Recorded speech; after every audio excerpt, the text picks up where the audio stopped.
later on. The weather, sponsored by Qatar Airways. Coming up next on the News Hour, the Prime Minister facing calls to quit after he apologised over parties in Downing Street during lockdown.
I love my job because I get to do something that is contributing to a better future.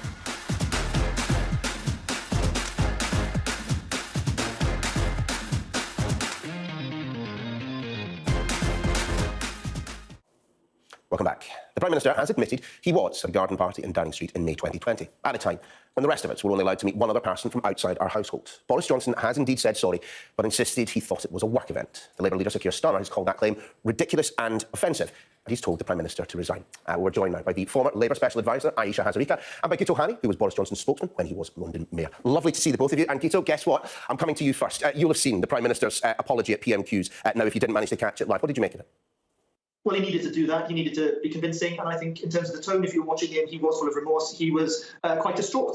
Some people would have liked him to provide more context, some to provide more detail. Some object to the sort of context that he tried to spin out. But I think he's essentially done enough to take some of the heat out of this, just a little bit of the heat out, and buy himself a little bit of time to work on the constituency that matters most to him in the next few days, Conservative MPs, because his fate is in their hands. Aisha, I mean, would you agree with that? I suspect you'll have a slightly different view on what we heard from the Prime Minister, but just in terms of the practicalities of it all, it does have the feeling like if there is going to be some Conservative insurrection, we've seen them in the past, it's not happening right now. Well, you say that, but there is already a charge actually coming from a lot of Conservative politicians north of the border in Scotland. Douglas Ross last night, made a powerful argument saying that the Prime Minister needed to come clean today in Parliament, and if he had been to that party, then he'd misled Parliament, and that was a resigning offence. And he's come out and said that. The Whip's office is indicating that there is mutiny amongst the ranks. But I think this is a bigger issue for Tory MPs to stop and look at where the public is, regardless of what Sue Gray's report finds. This is about the court of public opinion. People are absolutely furious, and I'm afraid I don't really think the apology did pass the smell test, particularly the point at which the Prime Minister said he was not aware that he was at a party. I mean, that just does not pass the smell test with people. We will, of course, I'm sure, kind of delve a little bit more deeply into those who are talking to the Prime Minister and telling him that she should go. One, of course, that has said that he should remain. The Deputy Prime Minister, Dominic Raab. Let's just have a quick listen. He's been clear that he believed he was acting in accordance with the rules at the time, but of course understands that the perception that those in power are not following the rules that many others are required to, particularly those who have been through serious hardship or lost loved ones during this pandemic, and that's why he's apologised. And of course, in relation to all the detailed claims and questions that have been raised, I think it's right, as he was saying today in the House of Commons, that Sue Gray is given the time to conduct that investigation. There'll be a full counting of them. The Prime Minister will come back to the House of Commons. That's the right way to handle this. I mean, Gato, it should be noted, it's not just the Deputy Prime Minister that is offering their kind of reassurances, Michael Gove, Priti Patel over at the Home Office as well. But, as Aisha mentioned, Douglas Ross is leader of the Scottish Conservatives. I understand there is a different political imperative upon him up there in terms of distinguishing himself and his party. But when the leader of the Scottish Conservatives is saying, look, it's time for him to go, we can't just dismiss that. It's pretty serious. It's toxic, it's damaging, and clearly his reputation has taken a battering. And, it will, if he survives, take a long time for him to get back to remotely near where he was before. But frankly, in the end, the decision rests with MPs at Westminster in the end. The rest of us can shout at the telly and we can be sore and angry, but we can't vote on whether Boris Johnson should continue as Prime Minister in the foreseeable future. The people who can change that one way or the other are Tory MPs. And I suspect that over the next few days, what you will see is, Neil, is that he'll be seeing as many of them as possible behind closed doors and saying, really, guys, because by the next general election, nobody's going to be talking about parties in number 10. There'll be a lot of water under the bridge by then, so give me a chance. And they, in return, I suspect, will want reassurances from him that he is going to sort out what has long been a running sore for them, this idea of an operation where not only does somebody in his own private office invite 100 top people in government to a party in the middle of lockdown, but not one of those 100 people actually goes and points out the obvious that this is a really, really stupid idea. And, an operation like that is really not fit for purpose. So I suspect if he is to survive, it will be off the back of assurances that he will sort that out once and for all. Aisha, you referred to what Gato was just saying there. I mean, to what extent is that correct? I mean, Boris Johnson's line appears to be, look, I was reassured. I felt that this was a work meeting. In the margins, I have heard that there have been more than a couple of people who were saying at the time, this is not a good idea. It might be within the rules, but does it pass the smell test? I mean, if we can find people who say, I warned the Prime Minister that this might be a breach of the rules, can he escape from this? I think it's really difficult for him. I think the idea of blaming the staff is such a cowardly, dishonourable and dishonest way of handling this. I worked at Downing Street. The tone is set by the Prime Minister. His staff very much, embody the character of the Prime Minister. That was certainly the time when I worked there with Gordon Brown. We certainly weren't having the number of parties. I mean, I just can't get over the number of parties that seem to have been going on while the rest of us were all locked up. Now, Gato said something quite interesting about we won't get the chance to vote. Well, we will actually, because there are local elections coming up quite soon in May. They're going to be very interesting local elections all over the United Kingdom. And that is going to provide quite an interesting test for the Prime Minister, particularly when a lot of by-elections have not been going particularly well. We had North Shropshire, we had Chesham and Amersham. So I think the Prime Minister can definitely hold on till then. But if he gets a serious drubbing in those local elections, plus remember, it's not just Partygate. We've got the fallout of COVID. We have this huge cost of living crisis. It's the economy stupid. So there's quite a perfect storm of things coming down the track. And as a Conservative commentator said to me, if a lot of people get fed up, summer is a very good time to have a leadership contest. Good. I mean, the Sue Gray inquiry, now that may well serve to sharpen or indeed dull the intents of various members of the Conservative backbenches. But in terms of the kind of the general court public opinion, does it really matter anymore? We know that there were parties that took place up and down Whitehall in breach of the regulations. Each one of us will have a story to tell about something we missed or conversations we didn't have, people we didn't meet up with for a long, long period of time because we were all trying to follow the rules. I mean, does it matter in the court public opinion what Sue Gray says? Well, I think you're onto something quite big there. Of course, she could come up with something that provides a bit of context, that takes a little bit of the heat out of this. She could come up with something that escalates it further and makes it, even more menacing for the Prime Minister than it already is. But as far as most people are concerned, we know enough. We know that an event took place in the back garden of number 10 Downing Street, organised by the Prime Minister's own private office, and some of the top people in government turned up there at a time when they're telling the rest of us not to. That is enough for most people to come to a judgment that this is not right, that this is extremely toxic. And that's why nothing short of a grovelling apology was going to even buy the Prime Minister time today. Now, I think he has bought time, and in the end, with an appeal to Conservative backbenchers in the Commons, he could yet persuade them that he is the best thing, because to ditch him is a bit like saying that Lewis Hamilton is not going to win another Formula One again because he lost the last one, or that Andy Murray's never going to win Wimbledon again. This is a big call to make of somebody with a track record electorally that Boris Johnson has. So to ditch him at this point in time and take a punt on someone else is a big call. And ruthless as they are on the backbenches of the Conservative Party, I suspect they haven't quite got the appetite for that at this point. Well, let's just continue with that theme. I'm sure Aisha and I perhaps have our own personal views about whether or not Andy, I should say, will ever be winning Wimbledon again. But we need to point out, we have heard from a number of senior Conservative figures today, Michael Gove, Priti Patel, others, in defence of the Prime Minister. There are some fairly big players, including Sam Coates has been pointing out all day long, the Chancellor, who haven't found the time to talk about this at all. Absolutely. And I also noticed, the Chancellor he was away on urgent business. And I noticed that the other contender to succeed Boris Johnson, Liz Truss, looked absolutely ashen-faced sitting behind Boris Johnson. You could see her gripping onto her folder, looking very upset. I don't think she has issued a message of ringing endorsement, correct me if I'm wrong. And we are beginning to see other Conservatives. William Raggett is coming out. I think he's speaking at the moment, basically saying that he thinks it's time for the Prime Minister to go. And I think there's a couple of things to look at here. There is, can Boris Johnson limp on? And in many ways, Keir Starmer may prefer that option. The Labour Party may think it's better to have a wounded wounded Boris Johnson limping on to the next general election, he might be a more favourable opponent for Keir Starmer. However, it is very noticeable that the public this has really cut through with people. I mean, people are talking about this up and down the country. This is not just a Westminster bubble issue. And I think for Conservative MPs who don't say anything and who back the Prime Minister now and slavishly sort of, try and defend him, if they want a shot at the title, A, to be leader of the Conservative Party, but B, to go to the general public, I think they're going to have a problem with this. Good. So you've worked with Boris Johnson in a role, in a communications role. I'm just wondering, are you surprised that he has found himself in this situation? The political professionals like yourselves that I've been talking to over the past couple of weeks, one thing which has served to unite them all is, where was the person to turn round to the Prime Minister and say, what on earth are you doing? Well, historically, he's been very good at reading, not the room, but reading the pulse of the electorate. He did it successfully in London, not only getting elected, but re-elected in a left-leaning city that defaults to Labour. He broke the mould electorally in the last general election across the UK, winning in places that had never contemplated voted Conservative. So he has those strengths. What he has always underestimated is the importance not just of being the star player of the team, but having a good team around him. I don't think he's ever appreciated that structure and processes and the right personnel are utterly crucial when you play at the top level. And it's not a game politics, of course. And what has been proven time and time again is that there is nobody in number 10 who is both sure-footed enough and trusted enough by him to rein him in and allow him to play to his strengths and advise him appropriately. And what Conservative MPs are going to be looking for now is not a change of one or two people, but I think they're going to be looking for a comprehensive change in the operation so that you don't have 100 people without one of them putting a stop to something that has proved such a, as Alicia rightly says, such a massively toxic sort of own goal. Alicia, just to focus our attention just for a little bit on what was happening on the other side of the chamber, for a senior politician to stand up and say it is time for the Prime Minister to resign, you tend to think about those things. Sir Keir Starmer's team will have thought long and hard about it. Was this the right moment, or perhaps might he have best been advised to wait until we get to the Sue Gray moment?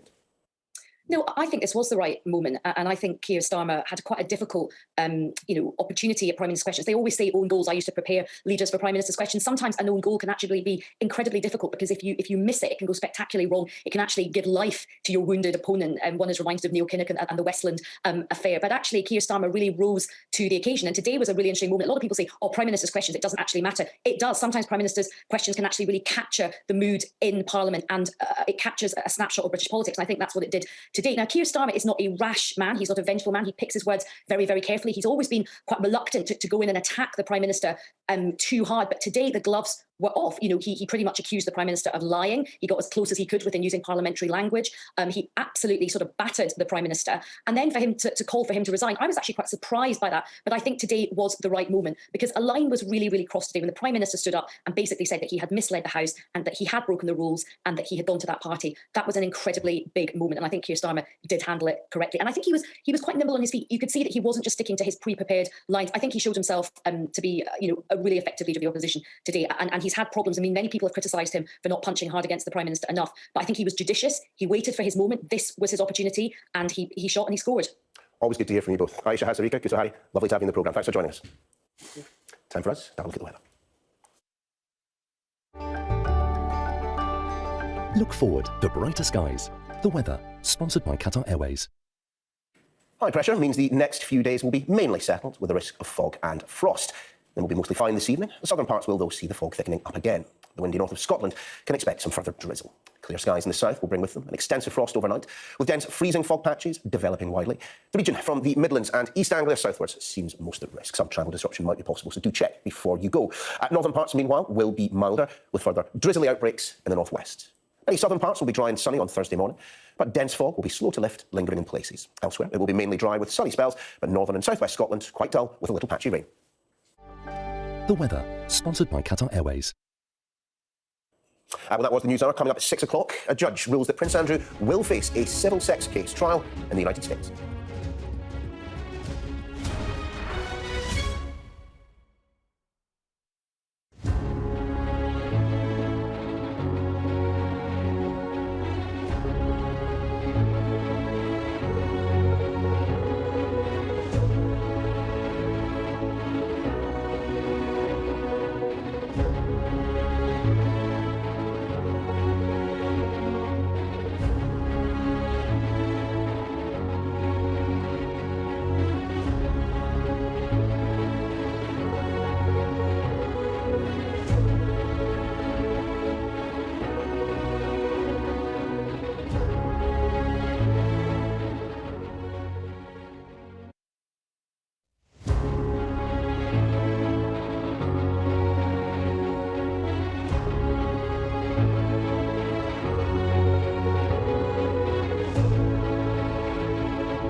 It is Sky News at 6 o'clock coming up this hour. The Duke of York will face a civil sex case trial in the United States after a judge dismisses his motion to have the lawsuit thrown out. The case now threatens to overshadow the Queen's Platinum Jubilee, which takes place later this year. Also ahead, the Prime Minister apologises after confirming he was at a party in his Downing Street garden during lockdown. He says he thought it was a work event. I want to apologise. I know that millions of people across this country have made extraordinary sacrifices over the last 18 months. Resign.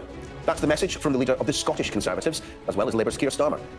He's finally been forced to admit what everyone knew, that when the whole country was locked down, he was hosting boozy parties in Downing Street. Yes. Is he now going to do the decent thing and resign? Evening all. The Duke of York will face a civil sex case trial after a US judge dismissed a motion by his legal team to have the lawsuit thrown out. Well, the case has been brought by Virginia Giuffre, who claims she was abused by the Prince when she was 17. St Andrew's lawyers claimed a previous settlement agreed between Miss Giuffre and the convicted paedophile Jeffrey Epstein meant she could not claim further damage.